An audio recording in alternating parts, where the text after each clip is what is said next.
Career choices can often decide a Formula One driver's success more so than their raw talent.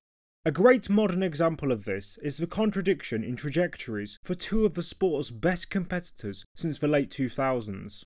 While Lewis Hamilton won his first title with McLaren in 2008, he and Toto Wolff picked up the pieces from the groundwork laid down by the legendary duo of Ross Brawn and Michael Schumacher at Mercedes to go on a crazy winning streak, taking 6 of the next 8 individual crowns for drivers and all of the Constructors' Championships available.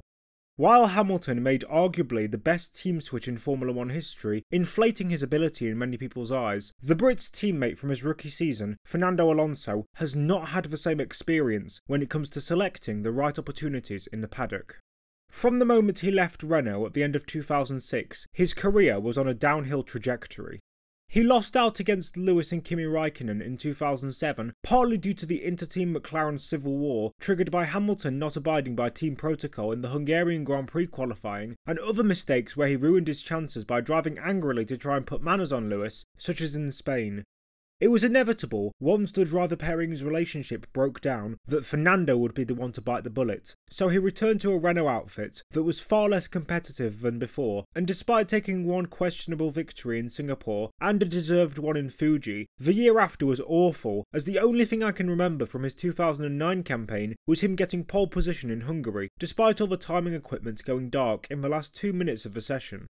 He moved to Ferrari in 2010 and immediately jumped back into title contention, losing out to Sebastian Vettel in a car that, although clearly up there in terms of performance, was marginally behind the Red Bull and the McLaren. The Scuderia fell down the order in 2011, then the year following, Alonso put together, in my opinion, the greatest single season that I've seen since I started watching F1, which ironically was also during 2012, when I first started becoming a nerd for statistics and arguing with people about everything all the time. His ability to embark on a title crusade in a car that started out as the 5th or 6th quickest in Melbourne and slowly progressed to be around 2nd or 3rd quickest by the last leg of the year showed great skill, and if it wasn't for his retirement in Spa being down to Romain Grosjean trying to create his own terrorist attack, then Alonso would have certainly won that championship. 2013 saw Ferrari lose their competitive edge in the second half of the year, then the season following, the team had their worst campaign since probably 1992. Fernando had had enough of false promises, having most certainly been the best driver in one campaign, and arguably also so in another with the Scuderia, so he opted to join the new McLaren Honda project. Him getting electrocuted during pre-season testing in 2015, only to have the accident covered up by the FIA, set the tone for his stint with the Woking outfit, i.e. they were completely anonymous until the cameras cut to their cars blowing up. Both Jenson Button and Fernando wasted several years in their prime on a project that was destined to fail, and the Spaniard retired after 2018, having grown bored of dragging midfield machinery to actually decent results. He spent the following 2 years trying in vain to win the Indianapolis 500 to get the Triple Crown of Motorsport, before realising that driving on ovals isn't easy just because you're only turning left. Then ahead of the 2021 campaign, he announced his F1 return with the Renault team, which would soon be rebranded to Alpine.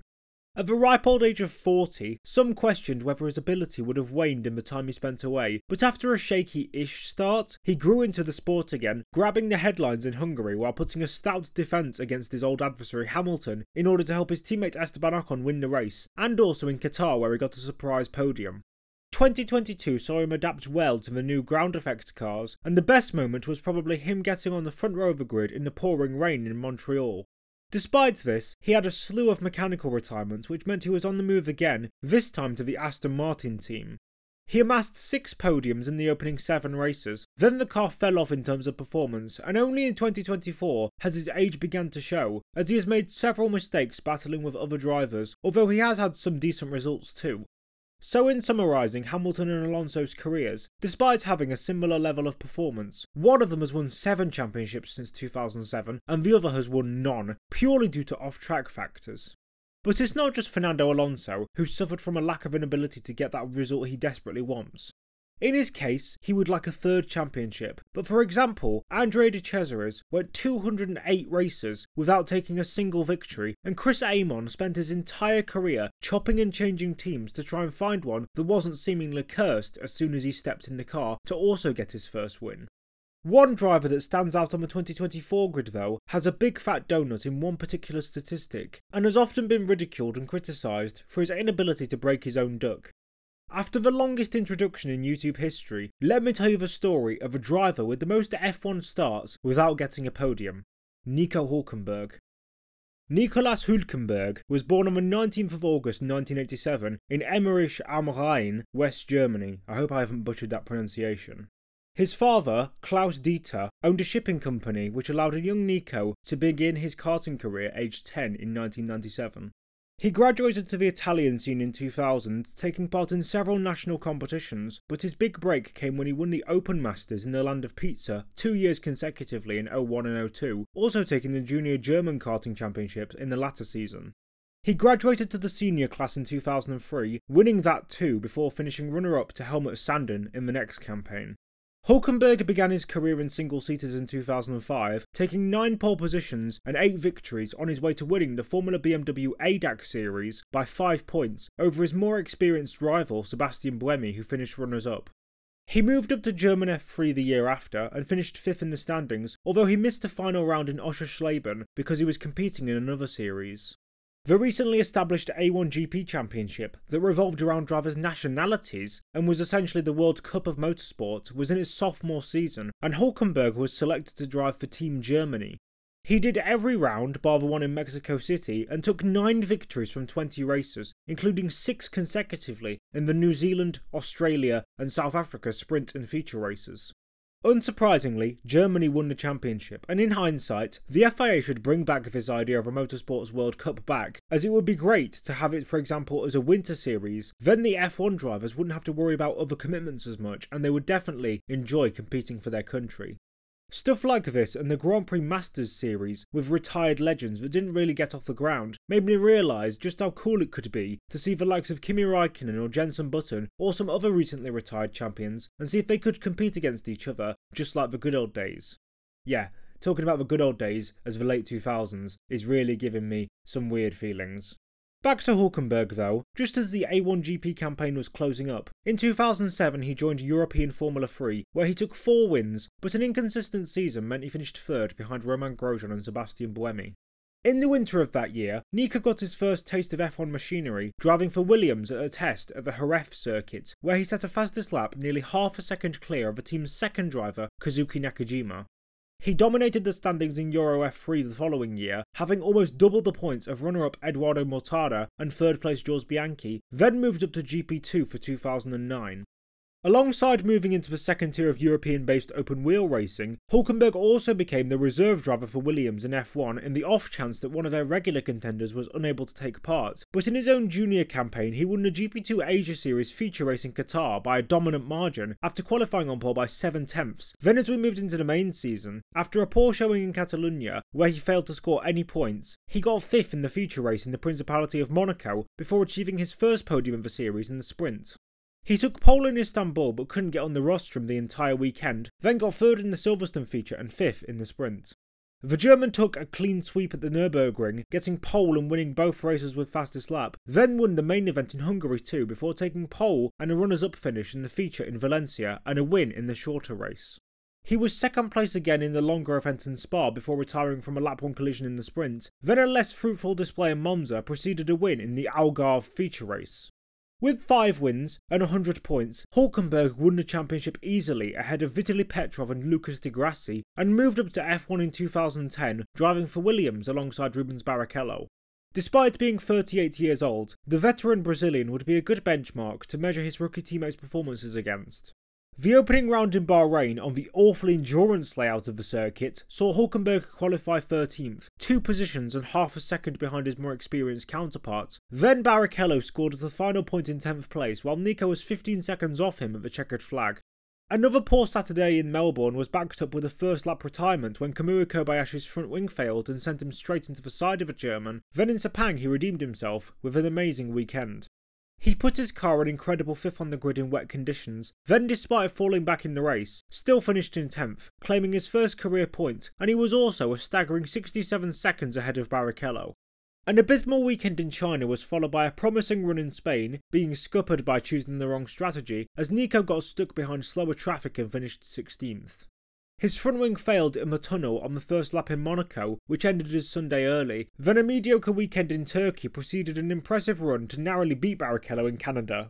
Exhaust problems put him out of the European Grand Prix in Valencia, before Hulkenberg scored his second point of the campaign in Silverstone in 10th. The rookie finished line astern with his teammate on home turf in Hockenheim, then drove to an amazing 6th place at the Hungaroring, beating Barrichello while he was busy whining about Michael Schumacher. 14th in a chaotic Belgian Grand Prix preceded another great result with 7th in Monza, half a minute clear of his Brazilian counterpart. Then he was 8th in Singapore while Rubens was 6th. Suzuka saw Vitaly Petrov do the original torpedo on Nico before he even got to turn 1. Then in Korea he claimed 10th, 3 positions behind Barrichello.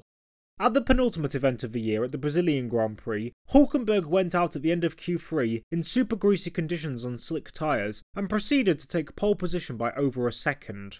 He fell back to 8th in the race, then had a mediocre weekend in Abu Dhabi for the season finale, finishing 16th.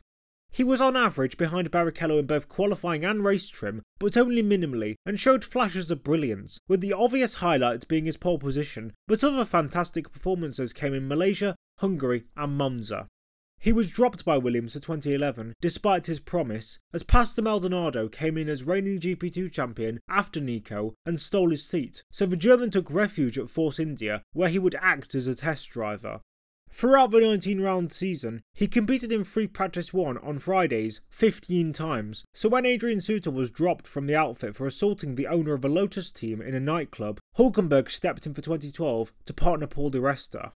On his first weekend back in F1 following a year out, he dumped 0.8 of a second on his Scottish counterpart in qualifying, before retiring from a collision with Mark Webber and John-Eric Verne on Sunday. He finished 9th, 2 places behind di Resta in a chaotic Malaysian Grand Prix, before the team had a lacklustre China event outside the points.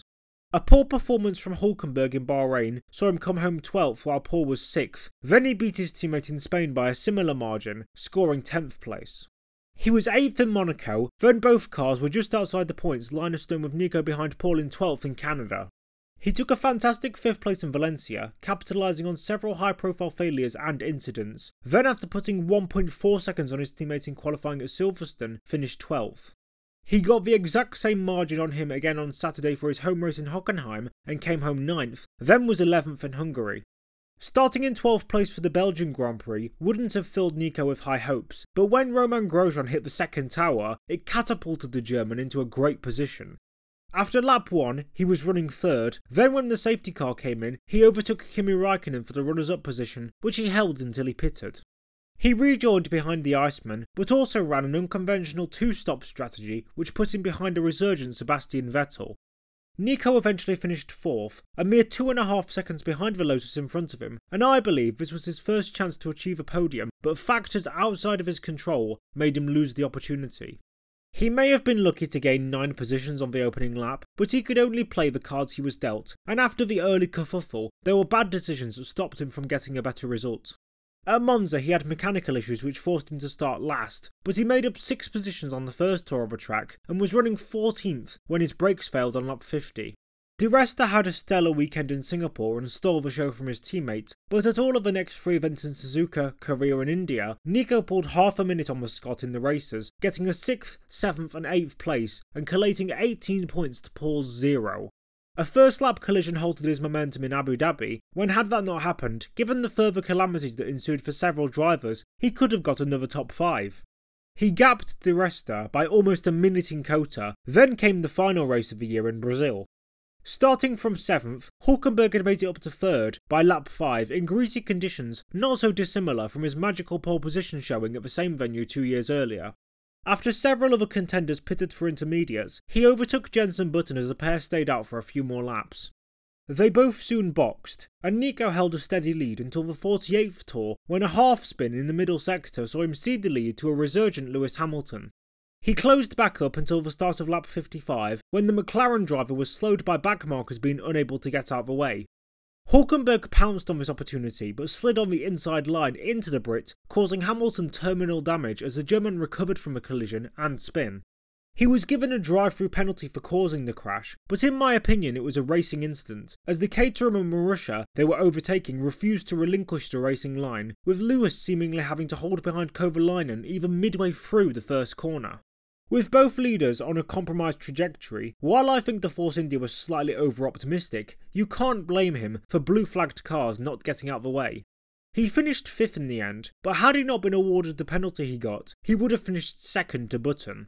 Overall, his 2012 season was a success, but he would be replaced at the Force India team by a returning Sutil, so he jumped ship to Sauber for 2013, replacing a McLaren-bound Sergio Perez.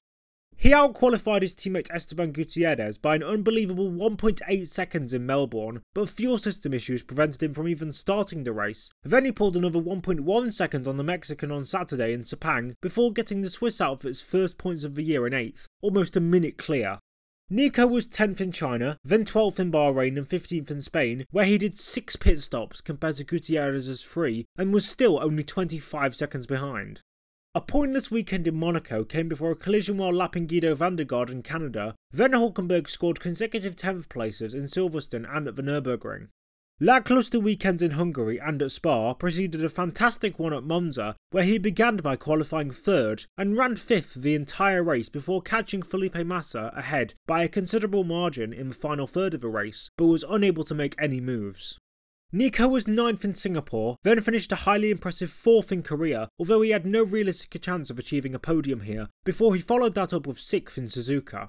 Mechanical problems took him out of 8th in India, then he got a drive-through for an unsafe release in Abu Dhabi which took him out of contention. The final 2 events of 2013 saw the German finish 6th in Kota, then 8th in Brazil, and overall across the season he absolutely demolished Gutierrez, outscoring the rookie by 51 points to 6, beating him on average in qualifying by 9/10 of a second and pulling almost a third of a minute every race, most of the time on him too. Although he didn't miss out on any potential podiums, he still had a good enough year for his former employers, Force India, to want him back, partnering Sergio Perez. In changeable conditions during the first qualifying session of the year, Nico pulled 3.6 seconds on his new teammate as the Mexican spun on his last lap while the track was at its driest, then he finished half a minute ahead on Sunday. The gap was 1.7 seconds in more wet Saturday action in Sepang, then Hulkenberg took 5th, while Perez didn't start due to gearbox issues. He backed this up with another consecutive top 5 in Bahrain, but Sergio took 3rd and stood on the podium. They had ran closely throughout the middle stint, but with about 5 laps to go, Nico dropped back slightly, losing out on another potential rostrum, albeit of his own accord. He was back to his impressive performances in Shanghai, dumping half a minute on Checo in the race, then dropped to 10th in Spain. Consecutive 5ths in Monaco and Canada followed while his teammate retired in both due to collisions. Hulkenberg was 9th in Austria, then 8th and 7th in Britain and Germany, in both of which he was comfortably clear of Perez. He crashed on lap 14 in Hungary, then after mediocre weekends in Spa and Monza, came 9th in Singapore, then 8th at the Japanese Grand Prix, which was overshadowed by the fatal crash of Jules Bianchi. The first F1 race held in Russia wasn't a success for him, then Nico got his first mechanical retirement all year in Kota when his engine died on lap 16. He was 8th in Interlagos, over half a minute clear of Perez, then was 6th in Abu Dhabi, still ahead of the Mexican. Hulkenberg outscored his teammate 96 to 59 in 2014, and on average was half a second quicker than him in qualifying and 10 seconds clear in the races. He continued this strong trend into the following year, finishing 7th in Melbourne, over half a minute ahead of Perez, then was behind him as the pair were a line astern in Sepang. Gearbox failure ended his hopes early in China, then after mediocre outings in Bahrain, Spain and Monaco, he bounced back in the next 3 events, being considerably better than Sergio in Canada, Austria and Silverstone by finishing well ahead of him in all of those races. His front wing went underneath the car in Hungary as he approached turn 1, which forced him into retirement, then he had power unit problems in Spain before taking 7th in Monza. He collided with Felipe Massa as the Brazilian exited the pits in Singapore, putting Hulkenberg out. Then Sergio had an early incident in Suzuka which allowed Nico to cruise to 6th. He had an opening lap crash with Marcus Ericsson in Sochi, then a mid-race incident with Daniel Ricciardo in Kota, before getting some respite with 7th place in Mexico and 6th in Brazil, where he was 40 seconds clear of Perez. The last race of the year saw him take another 7th in Abu Dhabi, and despite having several more non-finishers than Checo, only lost out 78 to 58 in the standings. He was actually faster on average in qualifying and race trim too in the races they both finished, but he was also error prone and needed to buckle up in 2016. He beat Sergio emphatically in the opening round again by taking 7th, 6 positions and nearly 20 seconds clear of him, then was also ahead of him in Bahrain.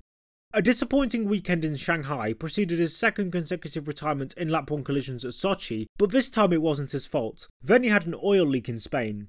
While Perez finished on the podium in Monaco, Nico was given the less optimal strategy by pitting from intermediates to slick tyres a lap later than his teammate, and he lost out severely because when he made his stop, he came out behind Fernando Alonso, who was lapping 2 to 3 seconds off the pace, with no real way to overtake him.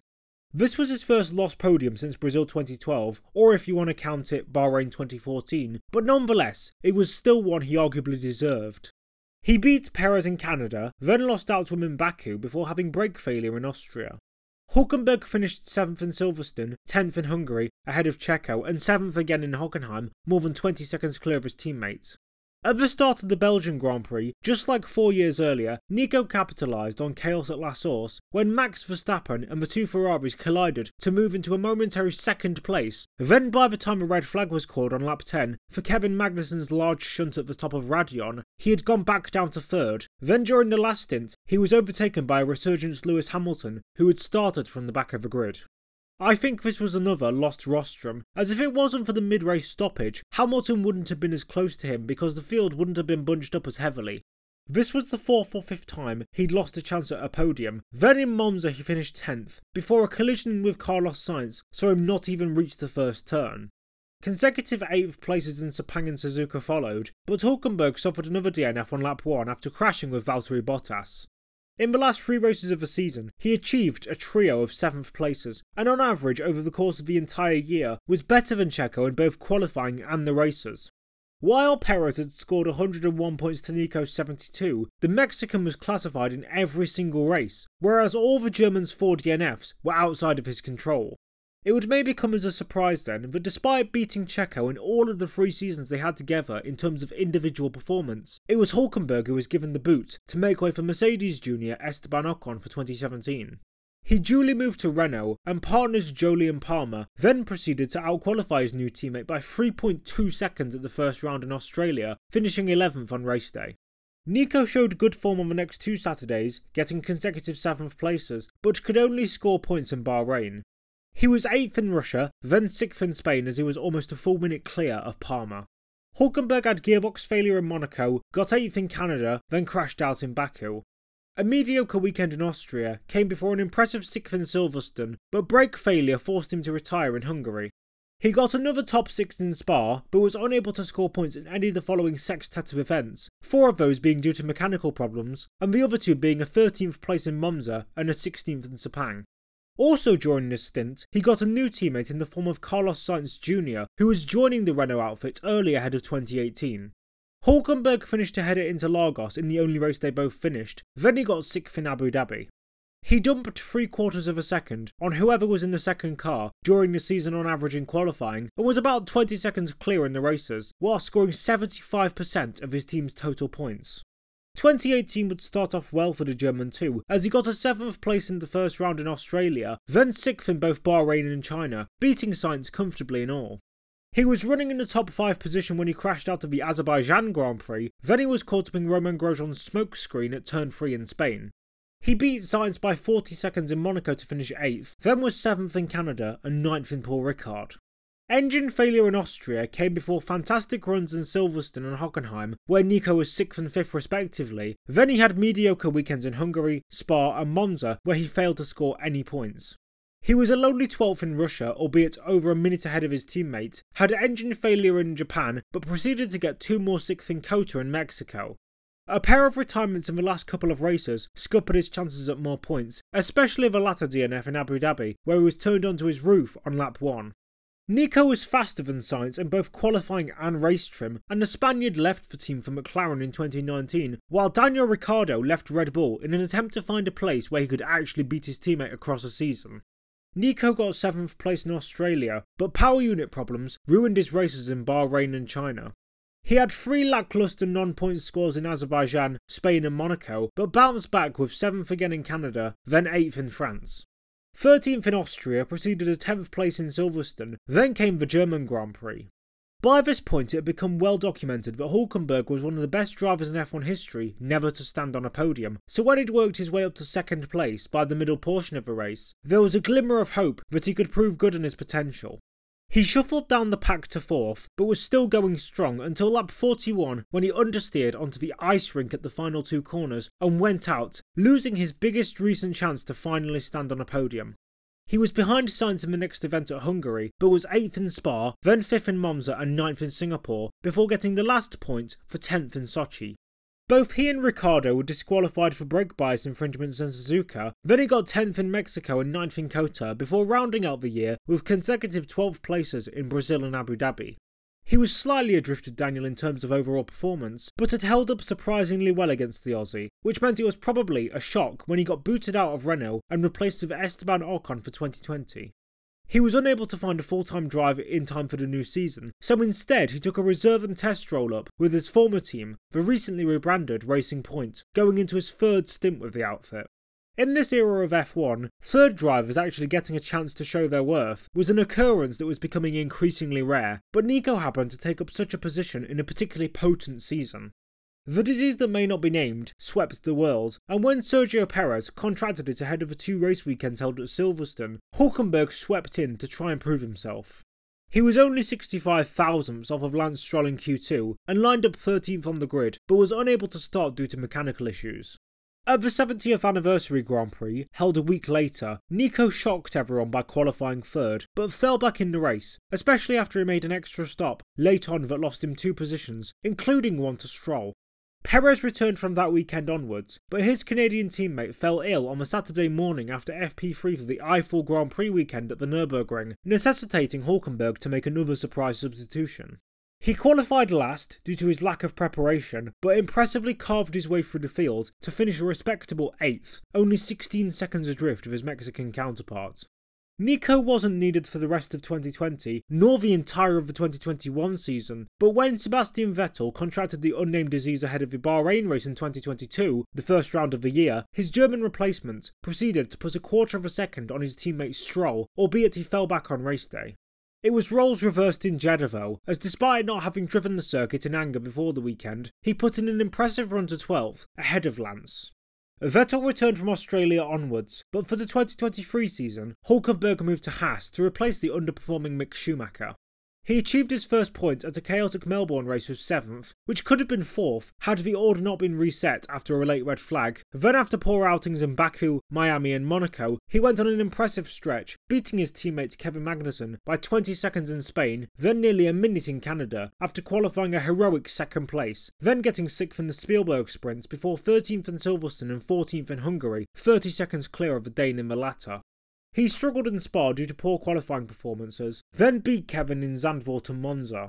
Singapore was less successful as Magnussen got points when he didn't, then in Suzuka Nico pulled 20 seconds on him.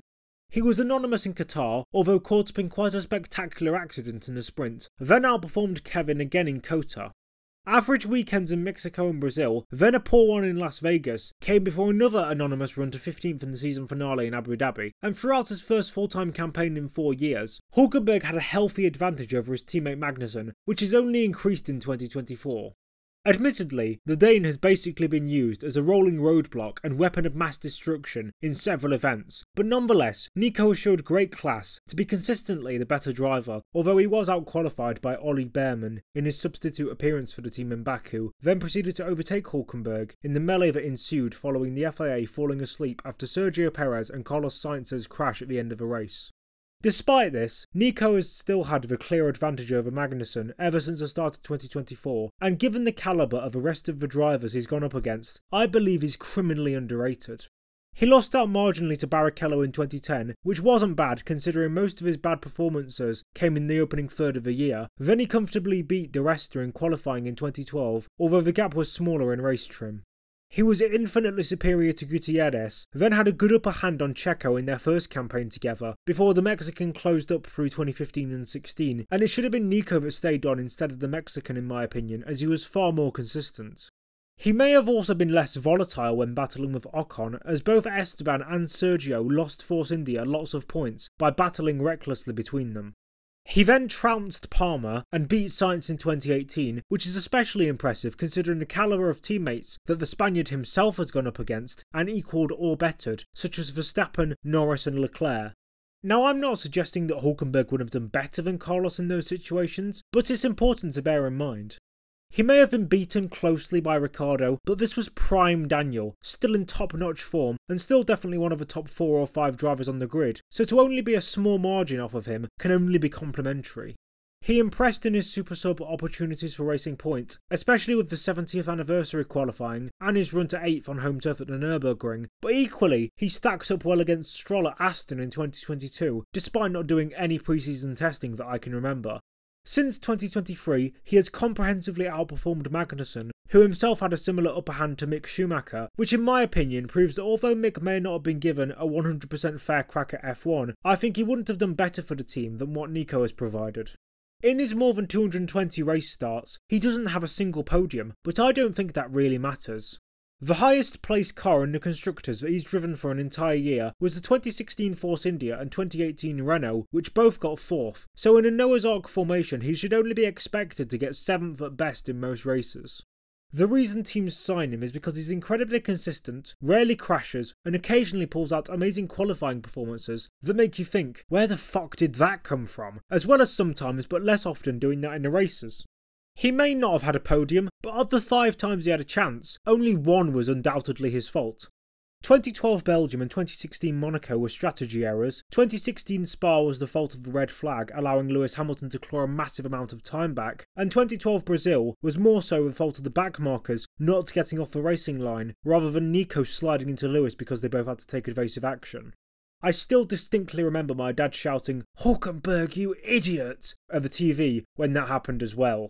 2019 Germany was most certainly Nico's fault though, and it seems to be that since that was his most recent chance, everyone seems to think that he's bottled every single chance that he's had at a rostrum. He may not have one, but he does have 3 4th place finishes, 9 5ths, 22 6th, 27th places, 19 8ths, 12 9ths and 19 10ths. That means he's got a top 10 in more than half the races he's finished, despite only driving cars capable of that every race in about a third of his career. He's a modern day Martin Brundle or Giancarlo Fisichella, an absolutely fantastic midfield stalwart who can rally with bulletproof consistency, even if his cars have been temperamental. Any driver who can beat prime Sergio Perez 3 years running, do better than Carlos Sainz and keep track with the peak Daniel Ricciardo is no one to be ignored, and I genuinely believe that even now he's been one of the top 5 performers of 2024, even if he's not fighting for wins, or ironically, podiums. When he returns to Sauber, I hope they get good, and I wish that they keep him for the transition to Audi too, because if that project succeeds, Nico would be one of the most deserving drivers for some good luck and a long-awaited reward. He deserves a top car, and I think he would definitely not be out of place, for example, at Red Bull partnering Max Verstappen, and there were rumours he would go there around the middle part of 2024, as he was in a good vein of form at the time. Hulkenberg will just pop up in these positions, usually between 6th to 8th, running quiet and anonymous races and getting 99% out of the car. I remember when he got signed for Haas, and people online were lambasting them, thinking that choosing Nico as a safe option that wouldn't total the chassis every 5 seconds was boring, but he's consistently proven the doubters wrong. He got kicked out of Williams for a pay driver, then got kicked out of Force India for a driver paid for by Mercedes, then got kicked out of Renault for the same guy who kicked him out of his last team, so him going to Sauber will be the first time ever that he's moving from one constructor to another of his own accord. It must be nice for him to have some freedom for once. Anyways, with that being said, I think that brings today's video to a close. I hope you enjoyed me detailing the unlucky podiumless career of Nico Hulkenberg, and if you did, please remember to like, comment and subscribe to see more content from me in the future. You can also subscribe to my Patreon if you'd like to see exclusive content, get videos a day early, and have an opportunity to converse with me personally for as little as $1 per month. Big shout out to my already existing Patreon subscribers Andy Lamberts, Eamon Al Dowdy and George Stratford, and you can also follow my X/Twitter account where I post boiling hot lava takes on F1, IndyCar and NASCAR, and follow my Instagram for behind the scenes updates. With my shameless plugging over though, I'm Nedzo, and I'll see you all later. Bye!